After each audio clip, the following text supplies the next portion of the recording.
এটা একটা pure Ajrak MG product যাচ্ছে, যেটা ওয়ান পিস থাকবে। পিওর বলে তো পিওর আজরাক থাকবে, ডাবল প্যাটার্নে থাকবে। সামনেটা পুরো ব্ল্যাকের ওপরে আসছে, সাইডটা কিন্তু মেরুনের ওপরে যাচ্ছে। সাইডে তোমাদের পকেট দেওয়া আছে, হাতাটা যাবে 3/4 হাতা যাচ্ছে। এই যাচ্ছে হাতার লুকটা। পিওর আজরাক, একদম পিওর আজরাক, যেটা গরম বলো, শীত বলো, বর্ষা বলো, সবেতেই কমফোর্টেবল ভাবে পরা যায়।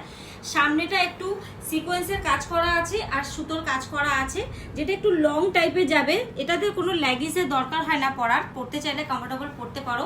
ব্যাগটা যাচ্ছে এই পিস, ব্যাগ যাচ্ছে এই একটা ডিজাইনের ওপরে। পিসটা কিন্তু খুব স্মার্ট পিস, না পড়লে বুঝতে পারবে না। ঝটপট করে বুকিং করবে, 800 যাবে এর এমআরপি। নাম্বার মেনশন করা থাকবে, নাম্বারে ঝটপট করে বুকিং করবে, স্ক্রিনশট নেবে। লিমিটেড কিন্তু স্টক, আমার কাছে কিন্তু স্টক খুব ইউজেবল থাকে না, যেটা লিমিটেড থাকে। এমজির প্রোডাক্ট থাকে, প্রত্যেকটা প্রোডাক্ট আমি এখন যে কটা দেখিয়েছি এমজির আছে, এমডির প্রত্যেকটা বুটিক স্টাইল থাকে।